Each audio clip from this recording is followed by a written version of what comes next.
Durante 30 años, el mundo creyó que la hermana Carmen y sus 4 compañeras se habían desvanecido para siempre en una noche tormentosa de octubre de 1900. Algunos dijeron que estábamos muertas, otros creían que habíamos huido con hombres. Pero la verdad es más aterradora de lo que cualquiera podría imaginar. Soy Carmen. Tengo 72 años. Y hoy, por primera vez después de 3 décadas de vivir en las sombras, revelaré la verdadera razón por la que 5 jóvenes mujeres tuvieron que trepar los muros del convento Santa Rosa en la oscuridad de la noche y desaparecer de sus vidas anteriores para siempre.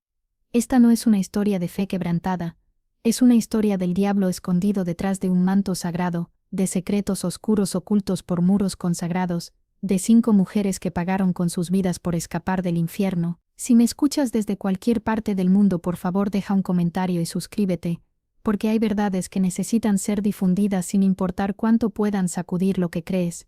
Hay historias, por dolorosas que sean, que deben ser contadas. Y esta historia cambiará la forma en que ves la fe, el poder y el precio de la verdad.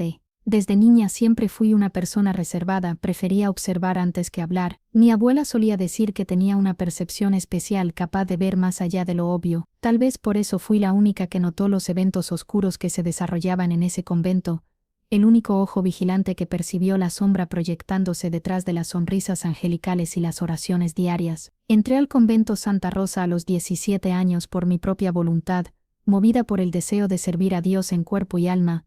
En los primeros años, encontré exactamente lo que buscaba. La rutina conventual me proporcionaba consuelo y seguridad, dando a cada momento del día un propósito y una conexión con algo trascendente. Las otras hermanas se convirtieron en mi familia, unidas por la misma fe. Éramos solo 5 monjas en ese convento, dirigidas por nuestra Madre Superiora, Madre Esperanza, una mujer estricta pero justa. Villarreal era un pueblo pequeño donde todos se conocían. El convento, situado en lo alto de una colina, desempeñaba un papel vital en la comunidad. Fue en este contexto que conocí al padre Sebastián, quien llegó a la parroquia cuando yo estaba en mi 6º año de vida religiosa. Era un hombre alto e imponente, con una voz que resonaba con autoridad desde el altar. Al principio todos lo admiraban, pero pronto comencé a notar sutilezas inquietantes, miradas prolongadas, preguntas durante la confesión que traspasaban los límites de lo necesario, toques en el hombro que se prolongaban más de lo aceptable, pequeños gestos que sumados revelaban un patrón perturbador. Me di cuenta de que no era la única que se sentía incómoda. Hermana Sofía, una joven de apenas 20 años, también comenzó a evitar estar a solas con él. La atmósfera en el convento cambió, y la alegría gradualmente dio paso a un silencio opresivo cargado de secretos y omisiones. Madre Esperanza se enfermó por esa época, víctima de una neumonía severa que la mantuvo postrada en cama durante semanas. Sin su presencia protectora, el convento se volvió vulnerable, y fue precisamente durante este periodo que la sombra que había estado percibiendo se transformó en algo mucho más siniestro y aterrador. El padre Sebastián comenzó a visitar el convento con mayor frecuencia, usando su autoridad para ponernos en situaciones incómodas. Recuerdo claramente la primera vez que presencié algo verdaderamente grave. Vi a la hermana Sofía acorralada entre la estantería y el padre Sebastián en la biblioteca. Él sostenía su muñeca con fuerza mientras su rostro reflejaba miedo y vergüenza. Esa noche no pude dormir ni un momento, miles de pensamientos daban vueltas en mi mente. En el fondo sabía que algo profundamente erróneo estaba ocurriendo, algo que iba en contra de todos los principios que me habían motivado a elegir esta vida. Traté de hablar con la hermana Elena, desesperada por encontrar una aliada. Al principio su respuesta fue el silencio, un muro construido de shock y miedo que entendí muy bien. Durante días pareció paralizada por el horror de todo aquello. Sin embargo, cuando el shock inicial se desvaneció, su mente aguda y metódica comenzó a tomar el control. El silencio dio paso a preguntas calladas y punzantes. Comenzó a conectar detalles que yo había pasado por alto, y fue ella, no yo, quien finalmente rompió la quietud una noche susurrando la única palabra que podría salvarnos. Los descubrimientos que hice me sacudieron hasta la médula, generando horror e indignación. La situación no era un evento aislado, sino una práctica sistemática, fríamente planeada y ejecutada con crueldad. Enfrentada a esto, entendí que era imperativo actuar, ya que la fe verdadera no se somete a la injusticia. La fe genuina te obliga a confrontar el mal incluso cuando se presenta bajo una máscara de santidad. Sin embargo, no imaginé que esta resolución transformaría radicalmente el curso de mi existencia, llevándome a una desaparición que duraría 30 años. Me vería obligada a renunciar a todo lo familiar y querido experimentando una metamorfosis irreversible. El convento Santa Rosa era como una pintura bucólica con sus muros de piedra gris, sus ventanas estrechas, un jardín meticulosamente cuidado, y una pequeña capilla que se volvía aún más encantadora en las horas tempranas de la mañana cuando la niebla se asentaba sobre el pueblo, creando la ilusión de estar más cerca del cielo. Nuestra rutina era simple y metódica. Nos levantábamos a las 5:00 am, orábamos juntas y luego cada una se dedicaba a sus responsabilidades. Mi deber principal era cuidar el huerto de verduras, además de ayudar en la cocina. El contacto con la tierra húmeda me proporcionaba una sensación de conexión profunda con lo divino. Hermana Marta, con sus 67 años de experiencia, estaba a cargo de la cocina. Sus panes eran una delicia, con corteza crujiente y miga increíblemente suave. La producción se intensificaba los miércoles y sábados para distribuir entre las familias necesitadas. Solía decir: alimentamos el cuerpo para nutrir el alma. Hermana Elena era nuestra intelectual. Dedicaba horas a leer textos religiosos en la biblioteca. Tenía una memoria admirable con una capacidad impresionante para citar pasajes de la Biblia. Siempre repetía: el conocimiento es una forma de oración. Hermana Luz irradiaba felicidad. Se dedicaba a los niños en las clases de catecismo, quienes la adoraban. Su frase favorita era: un santo triste es un santo deplorable, pronunciada con una risa contagiosa. Hermana Sofía, la más joven entre nosotras, aún era novicia, habiendo llegado solo 6 meses antes de estos eventos oscuros. Tímida y gentil, habíamos creado un vínculo mientras trabajábamos juntas en el jardín, compartiendo un silencio reconfortante.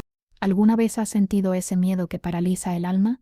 Ese que hace que tu corazón lata tan fuerte que sientes que va a romper tus costillas. Lo sentí constantemente en ese convento. Después de la enfermedad de Madre Esperanza, el padre Sebastián demostró ser astuto, sabiendo cómo comportarse para no despertar sospechas frente a varias personas. Aparentaba ser correcto, pero cuando lograba aislar a una de nosotras, su demonio interior se manifestaba. Comencé a darme cuenta de que creaba situaciones a propósito, enviando mensajes separados a cada hermana. Hermana Sofía, necesito discutir un asunto importante contigo en la sacristía. Hermana Carmen, ven a la biblioteca después de las oraciones. Pobre Sofía era quien más sufría. Muy joven, habiendo tomado apenas sus votos finales, era demasiado tímida para defenderse. Fui testigo en varias ocasiones de cómo él la presionaba contra la pared, cómo hablaba demasiado cerca de su rostro, cómo sus manos accidentalmente tocaban partes del cuerpo que ningún hombre debería tocar. Una noche, encontré a Sofía acurrucada en la despensa, temblando y ajustándose el hábito. Dice que es mi guía espiritual, susurró añadiendo que debía obedecerle y que si se lo contaba a alguien iría al infierno. Mi sangre hirvió y por primera vez sentí verdadero odio. Abracé a Sofía y prometí protegerla. ¿Pero cómo? ¿Quién creería la palabra de 2 monjas contra un sacerdote respetado? La situación se deterioró aún más cuando la hermana Luz también se convirtió en objetivo de sus ataques. Antes siempre tan alegre, comenzó a volverse callada, perdió el apetito, y sus ojos estaban ahora constantemente rojos de tanto llorar. Una tarde, finalmente se derrumbó en sollozos, contándome que el padre Sebastián la había llamado para una guía espiritual especial, y comenzó a interrogarla sobre su castidad. En el momento en que traté de irme, relató, me agarró del brazo con tanta fuerza que me dejó un mortón. Algo dentro de mí se rompió. Ver a Luz, una vez tan fuerte, reducida a ese estado, era como si él estuviera aniquilando su esencia misma. Comencé a prestar más atención y a hacer planes para proteger a las hermanas. Traté de asegurarme de que ninguna de ellas estuviera jamás a solas con él, inventando tareas que tenían que hacerse en grupo. Sin embargo, él notó mis acciones y comenzó a aislarme, difundiendo información entre las hermanas mayores de que yo mostraba problemas de obediencia. Fue entonces que entendí que las palabras serían insuficientes y que necesitaba pruebas. Comencé a observar y registrar meticulosamente cada detalle, fechas, horas, sus palabras y sus acciones. Una noche cruzó todos los límites. Sofía llegó a mi habitación temblando tanto que apenas podía mantenerse en pie. Su rostro tenía marcas de dedos y su hábito estaba desgarrado en el hombro. Susurró, en el confesionario. Dijo que era una penitencia, que tenía que entregarme a él para ser purificada de mis pecados. La ira que sentí fue diferente a cualquier otra emoción que hubiera experimentado. Esto termina hoy, declaré. A la mañana siguiente, bajo el pretexto de necesitar comprar suministros especiales para la enfermería, una tarea que a veces me asignaban, obtuve permiso para ir al pueblo. En lugar de dirigirme al mercado, Fui directamente a la oficina del obispo regional. Esperé durante 3 horas hasta que me recibieron. Cuando finalmente entré, sentí que mi valor flaqueaba, pero pensando en Sofía y Luz, encontré fuerzas. Relaté todo, presenté mis notas, describí los incidentes, y expliqué cómo el padre Sebastián usaba su autoridad para intimidarnos.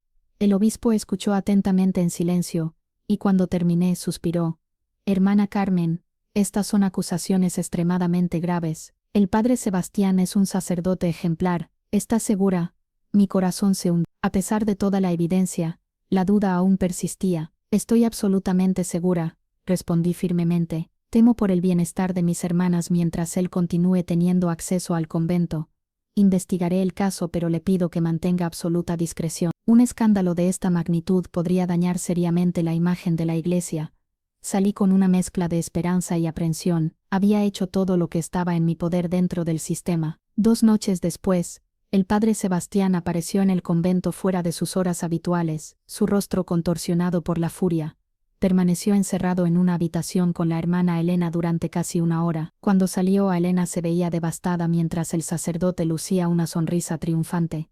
Al pasar junto a mí, susurró: Dios castiga a quienes mienten sobre sus siervos. El obispo me lo contó todo. Estaba en shock. El obispo había revelado todo, incluyendo quién había presentado la queja. Elena vino a mi habitación. ¿Qué has hecho, Carmen? Fuiste al obispo a nuestras espaldas. Traté de justificarme, pero ella negó con la cabeza mostrando su decepción. El padre Sebastián afirma que tienes problemas psicológicos, que estás inventando historias. El obispo le creyó y ahora exige que seas transferida o expulsada. La realidad me golpeó con fuerza total. No solo le habían creído a él en lugar de a mí, sino que ahora estaba siendo castigada por tratar de proteger a mis hermanas. No es justo, murmuré. Él te está lastimando. Elena se sentó en mi cama, abatida. La vida no siempre es justa, Carmen, especialmente para mujeres como nosotras. A la mañana siguiente fui llamada a la oficina. El padre Sebastián ya estaba allí. Con deleite, leyó en voz alta la orden del obispo, saboreando cada palabra de mi transferencia inmediata a un convento remoto en las montañas de Córdoba por insubordinación y difamación contra un hombre de Dios. En ese instante, entendí que la justicia era inalcanzable para nosotras dentro de esa estructura. Fue entonces que tomé una decisión que transformaría mi existencia para siempre. No iría a Córdoba, encontraría una alternativa, aunque significara desaparecer. Nos vamos a ir, declaré a mis compañeras reunidas. Huir.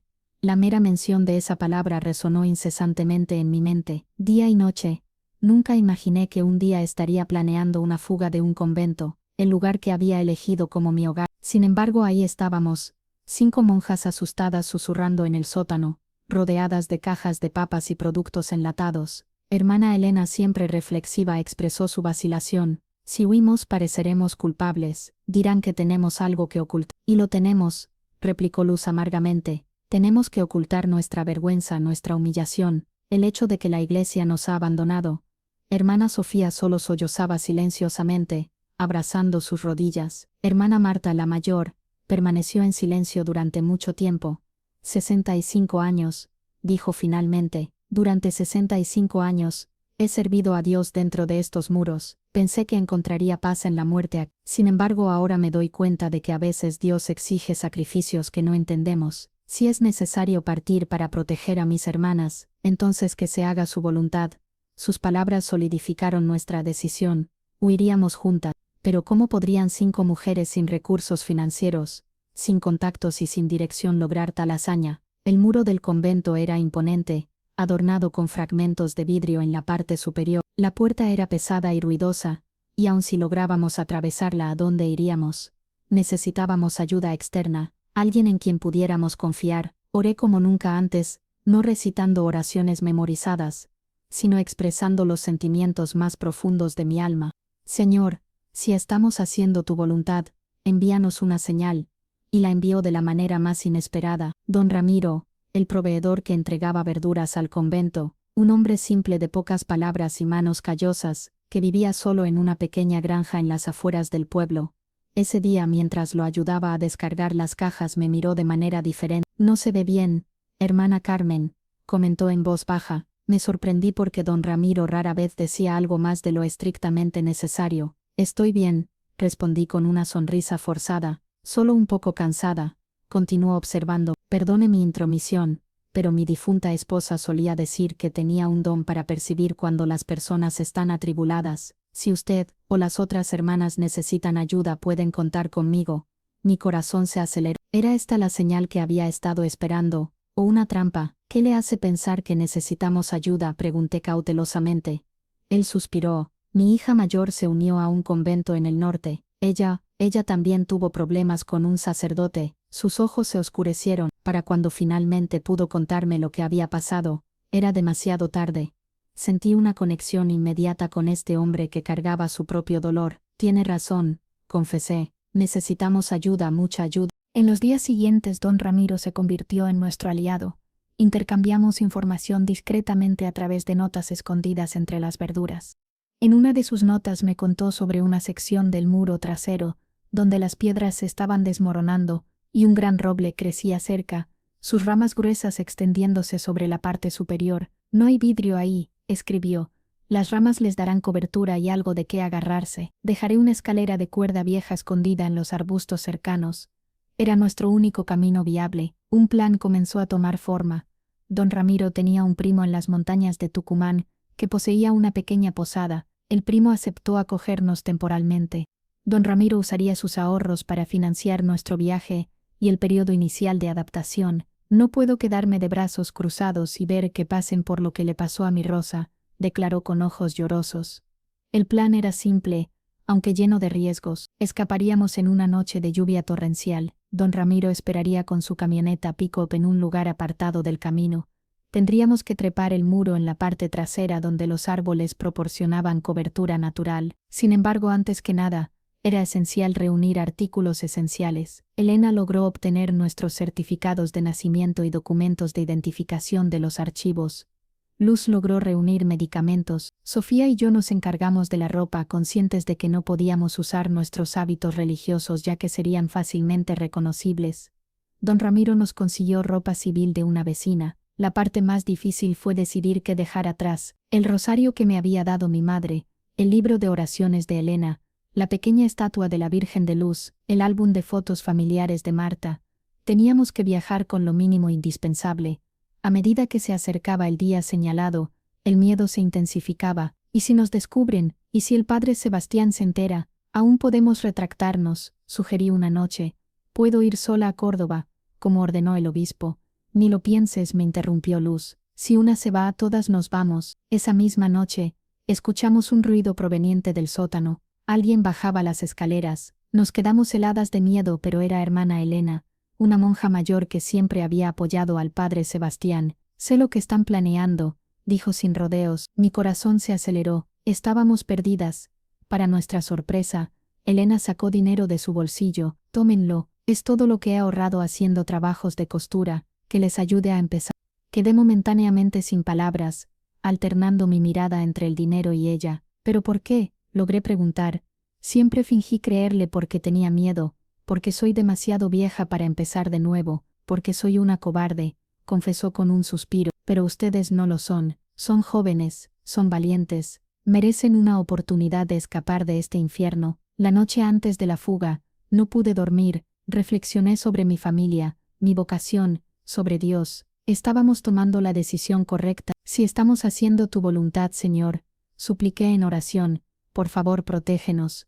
A la mañana siguiente don Ramiro dejó una nota escondida entre las lechugas. Esta noche a medianoche lloverá. El resto del día pasó en un torbellino de nerviosismo reprimido. Realizamos nuestras tareas diarias como siempre, tratando de no despertar sospechas. A medianoche, cuando la campana del convento sonó 12 veces, resonando por encima del sonido de la lluvia, nos quitamos nuestros hábitos y los colocamos cuidadosamente doblados en el sótano. Miré a mis hermanas, casi irreconocibles con su ropa civil. Ya no éramos monjas fugitivas, éramos mujeres luchando por nuestra libertad, nuestra dignidad, nuestras vidas. Salimos por la despensa y la lluvia nos empapó en segundos. Luz arrojó la cuerda de sábanas sobre el muro. Subí primero, seguida por ella, luego Sofía, Elena, y finalmente con gran dificultad, hermana Marta. En un momento agonizante temí que no lo lograría, pero entonces alcanzó la cima, sus ojos brillando con una victoria que trascendía ese muro, representando todas las barreras que había superado en su vida, Y entonces corrimos, 5 exmonjas bajo la lluvia. Como estaba planeado, don Ramiro, nuestro único apoyo, estaba allí. Su vieja camioneta pick-up esperaba, discretamente estacionada en una curva. 3 personas se apretujaron en la cabina, mientras Luz y yo nos escondimos en la parte trasera, cubiertas por una lona protectora, y así partimos dejando atrás el convento, el pueblo, y la vida que conocíamos. En ese momento no podíamos imaginar la magnitud del viaje que nos esperaba. No teníamos idea de que nuestra desaparición causaría una gran conmoción, que seríamos buscadas intensamente, y que nuestros nombres serían manchados. No sabíamos que pasaríamos 30 largos años viviendo en secreto, representando vidas que no nos pertenecían, cargando un peso excesivamente pesado. Los años que siguieron fueron un borrón de adaptación y reconstrucción. Nos quedamos en la posada del primo de don Ramiro durante casi 3 meses. Era un lugar tranquilo y aislado, ideal para quienes no querían atraer atención. María, la esposa del primo, nos trató con un respeto silencioso, nunca haciendo preguntas. Una tarde, mientras la ayudaba a tender las sábanas, tomó mi mano y dijo: «Sé que están huyendo de algo serio, no necesito saber qué es, solo quiero que sepan que están seguras aquí». Esas palabras llenaron mis ojos de lágrimas. Era como si alguien realmente entendiera nuestro sufrimiento sin que tuviéramos que explicar. Sin embargo, éramos conscientes de que no podíamos quedarnos allí indefinidamente. La posada era modesta y no podíamos continuar viviendo de la bondad de otro. Además, nuestra desaparición se había convertido en noticia. No eran titulares en periódicos importantes, pero sí notas en diarios locales de Villarreal y en estaciones de radio regionales. «Monjas desaparecidas en Villarreal, se sospecha secuestro», decía un párroco de Villarreal. «Revela que monjas fugitivas tenían comportamiento inapropiado», anunciaba otro. Leí estas noticias en secreto, con el corazón hundiéndose. El padre Sebastián nos estaba difamando, retratándonos como rebeldes, problemáticas, indignas. Con la ayuda de la familia que nos acogió, obtuvimos nuevos documentos. No pregunten cómo, nos dijeron, porque hay cosas que es mejor no saber. De repente ya no éramos las hermanas Carmen, Elena, Luz, Sofía y Marta. Éramos Laura, Cristina, Rosa, Emma y Amelia, una familia común con una historia común. Habíamos perdido todo en una inundación y estábamos empezando de nuevo. El conocido tenía un contacto en Buenos Aires, que necesitaba empleadas para su pequeña fábrica de prendas. El trabajo era simple, coser uniformes, pero pagaba lo suficiente para mantenernos. Y lo más importante, el conocido no hacía preguntas. Así, después de 3 meses en la posada, nos mudamos a Buenos Aires, donde alquilamos una casa modesta en un barrio remoto, buscando discreción y anonimato. Ninguna de nosotras estaba familiarizada con las costumbres del mundo secular moderno. Tareas diarias como usar un teléfono público, tomar transporte público, o comprar en un supermercado eran complejas y desconocidas. Recuerdo la vez que tuvimos que ir a un banco para abrir una cuenta corriente. La tensión me abrumó tanto que casi me desmayo en la fila de espera. Elena, dotada de un coraje singular, siempre estaba lista para enfrentar lo desconocido. Luz mostró una aptitud natural para la adaptación, mientras que Sofía, a pesar de su juventud, aprendió rápidamente. Marta, por su parte, se esforzó valientemente, superando las limitaciones impuestas por la edad. El trabajo en la fábrica era agotador, pero paradójicamente nos proporcionaba cierto consuelo. Los movimientos repetitivos de coser tenían un efecto calmante en la mente, y por primera vez sentíamos que estábamos contribuyendo activamente a nuestro propio sustento. Poco a poco, establecimos una nueva rutina. Aunque nos habíamos distanciado físicamente de la iglesia, nuestra fe permanecía inquebrantable. Cada noche nos reuníamos para orar, no con oraciones formales preestablecidas, sino con conversaciones íntimas y sinceras con Dios. Conforme pasó el tiempo, los meses se convirtieron en años. Buenos Aires se volvió un lugar familiar y acogedor. La fábrica prosperó y consecuentemente nuestros salarios aumentaron, permitiéndonos mudarnos a una casa más grande. Hicimos algunos amigos, siempre manteniendo cierta reserva y omitiendo aspectos cruciales de nuestra historia. El dueño de la fábrica, don Roberto, reconociendo el talento de Elena, la promovió a supervisora de producción después de 3 años. El aumento de salario fue de gran valor, especialmente porque Marta estaba mostrando signos de fragilidad creciente. Fue alrededor de 1984 cuando sufrimos nuestra primera pérdida irreparable. Hermana Marta, tía Amelia, sufrió un derrame mientras trabajaba en la cocina. Cuando la encontramos, Ya era demasiado tarde para ayudarla.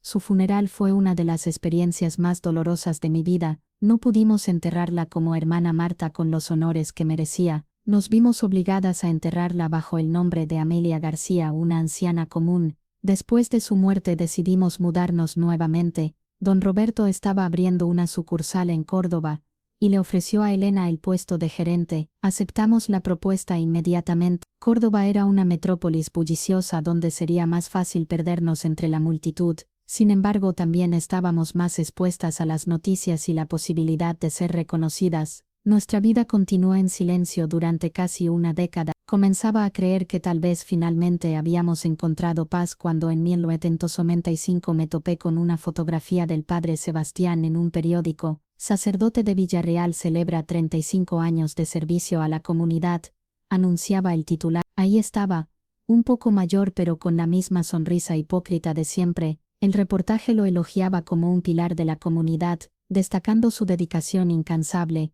Corrí al baño y vomité. No solo había escapado de cualquier consecuencia, sino que también había prosperado y estaba siendo aclamado, mientras nosotras vivíamos escondidas, atormentadas por el miedo constante. Por primera vez comenzamos a cuestionar si habíamos tomado la decisión correcta al huir, si nuestro silencio no había permitido que continuara abusando de otras mujeres. A partir de ese momento Elena se volvió más introvertida y taciturna. Cuando le pregunté qué le pasaba solo respondía: «Estoy pensando en el futuro, Carmen. ¿Qué haremos cuando seamos demasiado viejas para trabajar?» En 1998 Elena se enfermó. Al principio pensamos que era solo un resfriado, pero su salud se deterioró rápidamente. El médico le diagnosticó neumonía y fue hospitalizada. En la tercera semana de hospitalización Elena reveló la verdad. «No es solo neumonía, Carmen, es cáncer en etapa avanzada». La noticia me devastó. Elena era nuestra fuerza, nuestra roca. En su lecho de muerte Elena agarró mi mano, su agarre sorprendentemente fuerte. «Carmen, debes prometerme algo», suplicó. «Prométeme que un día la verdad sobre lo que pasó en Villarreal saldrá a la luz. No podemos permitir que ese monstruo continúe viviendo como si fuera un santo». Sin embargo, la duda la atormentaba. ¿Quién nos creería ahora después de tanto tiempo? Con voz débil murmuró: «No es el momento todavía, pero algún día, Carmen, algún día cuando sea seguro, promete». Elena Cristina falleció 2 semanas después. Fue enterrada en un pequeño cementerio en las afueras de Córdoba, en un funeral modesto y discreto sin los honores que verdaderamente merecía. La pérdida de nuestra líder fue un golpe pesado. Los años siguientes fueron una mezcla borrosa de adaptación y reconstrucción. Sofía, Emma, encontró algo de felicidad cuando se casó con su novio de la fábrica y se mudó a su propia casa cerca. Carmen y Luz continuaron viviendo juntas, 2 hermanas solteras dedicadas a su trabajo, visitando ocasionalmente iglesias en ciudades distantes, buscando una paz familiar. En uno de estos viajes Luz confesó: «A veces me pregunto si Dios nos ha perdonado por romper nuestros votos». «¿Crees que necesitamos perdón por huir de un abusador?», respondí. «No por eso», aclaró Luz, «sino por abandonar nuestra vocación, por nunca tratar de encontrar otro convento lejos de ese monstruo». Me di cuenta de que Luz aún anhelaba la estructura y el propósito de la vida religiosa. Su corazón dolía por ello. Solo 2 meses después de la muerte de Elena, ese mismo corazón comenzó a fallarle cuando a Luz le diagnosticaron una condición cardíaca crónica. Vivió con ella durante varios años, pero en 2004 también falleció, deslizándose silenciosamente en su sueño. Así que solo quedamos Carmen y Sofía. Sofía tenía 2 hijos, su propia casa y una vida como Emma Rodríguez, ya no como la ex monja. Durante algunos años continué viviendo sola, trabajando en la fábrica. Sin embargo, en 2006, cuando vendieron la sucursal, decidí que era hora de un cambio. Me mudé a un pueblo pequeño en las sierras de Córdoba, compré una casa modesta y abrí un taller de costura. Emma y su familia me visitaban varias veces al año. Conforme envejecía, la promesa que le había hecho a Elena pesaba más y más en mi conciencia. La verdad sobre Villarreal no podía morir conmigo. Pero ¿cómo cumplir esa promesa sin poner en peligro la vida de Emma? ¿Cómo revelar la verdad después de tanto tiempo sin más prueba que mi palabra? La respuesta comenzó a emerger gradualmente mientras recolectaba noticias, seguía pistas y reunía coraje. En 2008, sentí que finalmente estaba lista para dar el paso que lo cambiaría todo nuevamente, el paso que me sacaría del silencio, que daría voz a la historia que había sido silenciada durante tanto tiempo. Un nuevo sacerdote había sido nombrado para asistir a la hora Monseñor Sebastián en Villarreal, debido a su salud delicada.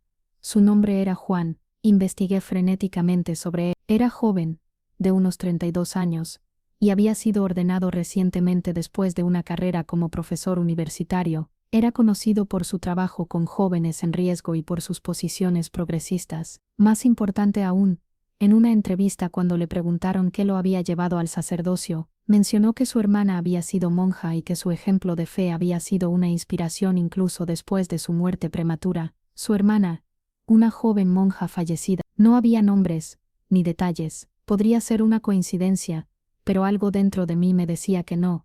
Necesitaba saber más sobre este padre Juan. Necesitaba saber si podía ser un aliado. Si alguien sería capaz de creer nuestra historia, sería en este momento. Fue ahí que tomé la decisión más difícil desde esa noche lluviosa y fatídica hace casi 3 décadas, cuando trepamos el muro del convento, regresar a Villarreal para enfrentar el pasado del que había escapado. Mi verdadero nombre no es Laura Martínez. Comencé tan pronto como el padre Juan cerró la puerta de su oficina. Mi nombre es Carmen, hermana Carmen, del convento Santa Rosa. Frunció el ceño, perplejo, y luego sus ojos se agrandaron. La monja que desapareció en 1981. Sentí que mi corazón se aceleraba. No había vuelta atrás. Pero eso es increíble, exclamó señalando una silla. Todo el mundo asumió que ustedes habían muerto. Es uno de los grandes misterios de este pueblo. No morí, respondí. Escapamos, todas huimos, y ahora he regresado para revelar la razón de nuestra fuga. Estoy escuchando, dijo, atento. Respiré profundamente y comencé a narrar. Le conté sobre los primeros años de felicidad en el convento, la llegada del padre Sebastián, y cómo convirtió nuestro santuario en un lugar de terror y abuso. Le conté sobre sus ataques a Sofía, a Luz, a todas nosotras, mis intentos frustrados de reportarlo al obispo, y la huida desesperada en esa noche lluviosa. Mientras hablaba observé sus reacciones. Al principio, parecía escéptico, pero conforme se acumulaban los detalles, las fechas coincidían con eventos que él conocía, su expresión facial se transformó, percibí shock, luego indignación, y finalmente tristeza. Tengo pruebas, declaré sacando el cuaderno de Elena de mi bolso. Mi hermana Elena, registró meticulosamente todo, fechas, horarios, incidentes específicos, nombres de otras víctimas antes que nosotras, conversaciones que indicaban que las autoridades eclesiásticas estaban al tanto. Tomó el cuaderno con manos temblorosas y hojeó en las páginas amarillentas. Su rostro palideció. Dios mío, murmuró, Dios mío. Permanecimos en silencio con el peso de la revelación sobre nosotros. Finalmente, cerró el cuaderno y me miró con ojos llorosos. Padre, pregunté vacilante, preocupada de haber cometido un error, de que pudiera ser leal al Monseñor Sebastián. No puedo expresar cuánto lo siento por todo lo que usted y sus hermanas han pasado, dijo con voz ahogada, y cuán avergonzado estoy de saber que la Iglesia, que debería haberlas protegido, les falló tan profundamente. Una ola de alivio me invadió. Me creí, después de tantos años de que mi historia fuera negada, desacreditada, distorsionada, finalmente alguien de la Iglesia me creía. En los días siguientes, trabajamos juntos bajo la dirección del padre Juan, quien mostró una determinación firme de seguir los procedimientos apropiados. Su objetivo principal era asegurar que esta vez la Iglesia no pudiera silenciar el caso. Para esto, contactó a un obispo más joven en la diócesis, conocido por su postura combativa en casos de abuso dentro de la institución eclesiástica. En colaboración formalizaron mi relato, examinaron meticulosamente el cuaderno de Elena, y buscaron registros antiguos que pudieran corroborar nuestras alegaciones. Afortunadamente, el Monseñor Sebastián estaba temporalmente ausente en la capital buscando tratamiento médico. Mientras analizábamos documentos antiguos en los archivos parroquiales, me topé con un descubrimiento perturbador, una carta fechada en 1979, 2 años antes de nuestra fuga, enviada por una superiora anterior al obispo de ese tiempo. La misiva expresaba preocupación sobre el comportamiento del padre Sebastián con las jóvenes monjas, y solicitaba, en términos discretos, que fuera transferido a un puesto que no involucrara contacto directo con mujeres religiosas. La respuesta del obispo, escrita en el margen de la carta, era concisa: asunto resuelto internamente, seguido del archivo del documento sin ninguna acción efectiva tomada. Sabían, murmuré, sosteniendo el papel con manos temblorosas. Sabían incluso antes que nosotras. Y no hicieron nada. Una semana después, el padre me llevó a una reunión con el obispo auxiliar Matías, su amigo de confianza. El obispo, un hombre de mediana edad con mirada bondadosa y expresión seria, escuchó atentamente toda mi historia sin interrumpirme. Al final del relato, hizo un gesto que me dejó perpleja, se levantó, se acercó, y se arrodilló ante mí. Hermana Carmen, dijo con voz ahogada, en nombre de la Iglesia que les falló a usted y sus hermanas, pido su perdón, no tenemos justificaciones, solo vergüenza y arrepentimiento. Quedé sin palabras con lágrimas corriendo por mi rostro. Después de 30 años de correr, esconderme y vivir con miedo, finalmente alguien con autoridad en la Iglesia reconocía nuestro sufrimiento. ¿Qué pasará ahora?, pregunté tan pronto como recuperé mi voz. El obispo explicó que con la evidencia reunida, sería necesario iniciar una investigación formal sobre el monseñor Sebastián. Me advirtió que tendría que dar una declaración, que el proceso sería arduo, y que habría personas que no me creerían. Sin embargo, me aseguró que estarían a mi lado y que no repetirían los errores del pasado. En ese momento, el padre Juan preguntó sobre Sofía. ¿Está viva?, confesé después de dudar, pero ha construido una nueva vida con un nuevo nombre, tiene una familia, hijos, no quiere involucrarse en esto.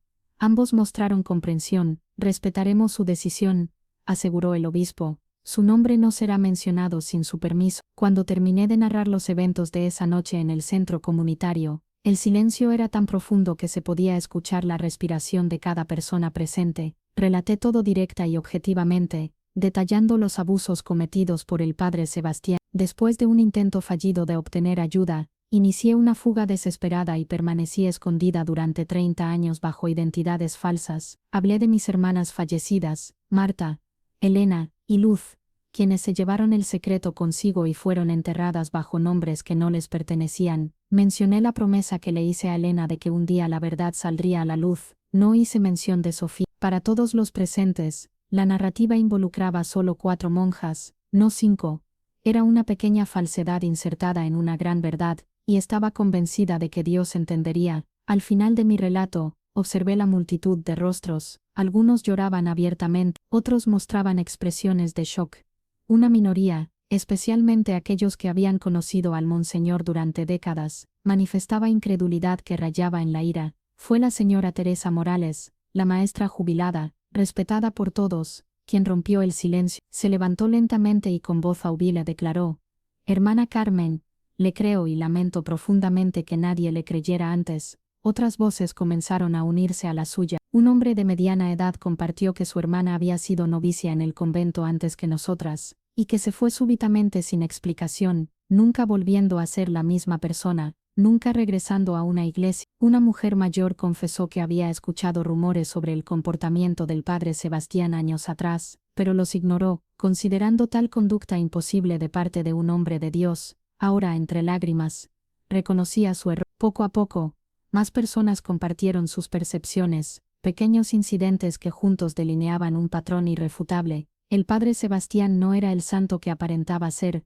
Evidentemente, no todos estaban convencidos. Algunos se fueron enojados, murmurando que todo era una invención, que yo no era más que una mujer desequilibrada buscando atención. Otros permanecieron en silencio, lo cual era comprensible considerando que el monseñor Sebastián había sido una figura central en la vida de Villarreal durante casi 3 décadas. En los días siguientes, las noticias se extendieron rápidamente. Los periódicos locales cubrieron la historia inicialmente con cautela y luego con más detalles conforme emergía más evidencia. Un periodista de la capital vino a entrevistarme y su reportaje fue reproducido en varios otros medios. El monseñor Sebastián presentó una demanda por difamación, negando todas las acusaciones, llamándome mentirosa y alegando que era una conspiración para manchar su reputación. Sus abogados argumentaron que era conveniente para mí hacer tales acusaciones en un momento en que muchos testigos ya habían muerto. Sin embargo, no contaba con la vasta cantidad de evidencia que teníamos.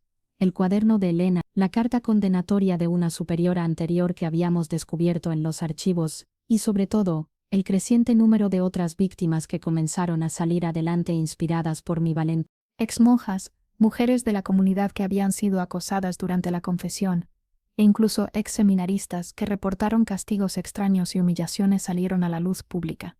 El caso se fortaleció y ganó notoriedad. La Iglesia, presionada tanto interna como externamente, no tuvo más opción que tomar la investigación en serio. 2 meses después, el Monseñor Sebastián fue oficialmente removido de sus deberes, y se inició un proceso canónico para investigar sus acciones a lo largo de las décadas. Tal vez el momento más impactante fue cuando recibí la visita de hermana Sofía, no mi compañera de fuga, sino otra hermana que aún permanecía en el convento cuando nosotras huimos. He venido a pedirle perdón, me dijo tan pronto como entró. Sabía no todo, pero sospechaba, y no hice nada.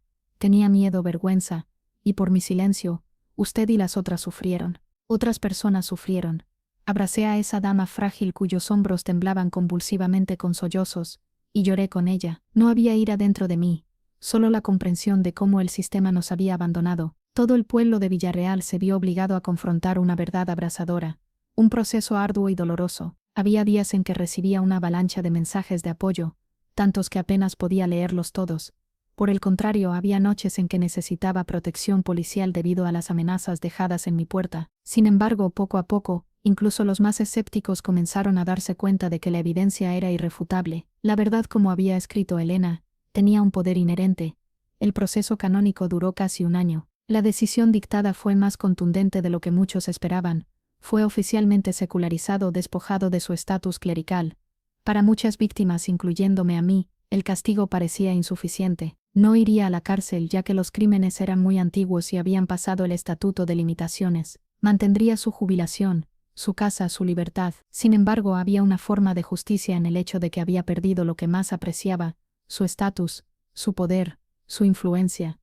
El hombre que una vez usó el manto sagrado para abusar y someter ahora estaba despojado de ese mismo manto. Algunas semanas después, dejó Villarreal secretamente en el medio de la noche. Nadie sabía su paradero. En ese momento estaba viviendo el mismo tipo de exilio al que nos había condenado durante 30 años. Hoy, a los 72 años, revisito el pasado y vislumbro un viaje que nunca imaginé que viajaría. Desde la joven de 17 años que entró al convento llena de fe, hasta la de 24 años que huyó en una noche tormentosa, pasando por la mujer que vivió durante décadas escondida, hasta quien soy ahora, alguien que finalmente ha encontrado paz con su pasado. El Centro Santa Rosa de la Paz se ha convertido en la razón de mi existencia durante los últimos 15 años. De un pequeño proyecto embrionario, ha florecido y se ha convertido en un punto de referencia en el noroeste argentino. Tenemos psicólogos, abogados, trabajadores sociales.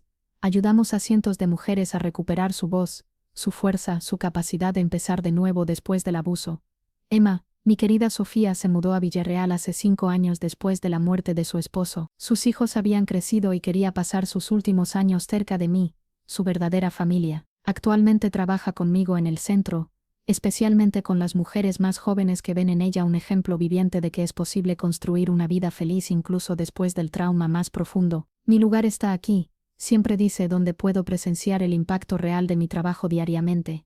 A lo largo de los años, nos hemos convertido en grandes amigos, socios en la misión de transformar el viejo convento en un lugar de sanación. El Monseñor Sebastián falleció en un hogar de ancianos en La Plata, aislado de todo y todos. Dicen que murió solo, que nadie asistió a su funeral. No sentí alegría al recibir la noticia, solo una extraña sensación de cierre, como si se hubiera escrito un capítulo final. A veces, cuando camino por los jardines del centro y miro los 5 bancos de piedra con nuestros nombres, Marta, Elena, Luz, Sofía y Carmen, siento la presencia de mis hermanas que se han ido. Casi puedo escuchar la risa de Luz, la voz serena de Elena, sentir las manos arrugadas de Marta, y sé con una convicción que trasciende la razón que están en paz, que nuestro sufrimiento no fue en vano. Es gratificante saber que mi historia está ayudando a otras personas a encontrar su propia voz. Reflexionando sobre este viaje, me doy cuenta de la inmensidad de lo que he aprendido, y es difícil saber por dónde empezar. Tal vez la lección más importante concierne a la esencia de la fe verdadera. Al entrar al convento imaginé que la fe significaba seguir dogmas, obedecer figuras de autoridad, y aceptar todo sin cuestionamientos. Era esta visión limitada la que desafortunadamente permitió al padre Sebastián y muchos otros abusar del poder que tenían. Hoy entiendo que la fe genuina es infinitamente más profunda y desafiante. Reside en el coraje de dudar cuando algo parece incorrecto, incluso si ese desacuerdo es con alguien en posición de poder. Es creer en la propia intuición, en esa voz interior que nos lleva a la verdad. Es tener la convicción de que Dios se preocupa más por la justicia y el amor que por las jerarquías y las meras apariencias. El padre Sebastián no era un monstruo aislado, sino un hombre común que fue corrompido por el poder, la falta de supervisión, y la cultura del miedo que permeaba la iglesia. Perpetuó sus abusos durante tanto tiempo porque nadie se atrevía a hablar, porque las víctimas fueron silenciadas, porque los testigos prefirieron ignorar, y porque la institución priorizó su propia reputación sobre la verdad. Por eso siempre les digo a las mujeres que recibimos en el centro: tu voz es el arma más poderosa que tienes, úsala aunque tiemble, aunque al principio sea solo un susurro, no te calles. Solas, ninguna de nosotras habría sobrevivido. Juntas encontramos fuerza, y fue gracias a la generosidad de personas desconocidas que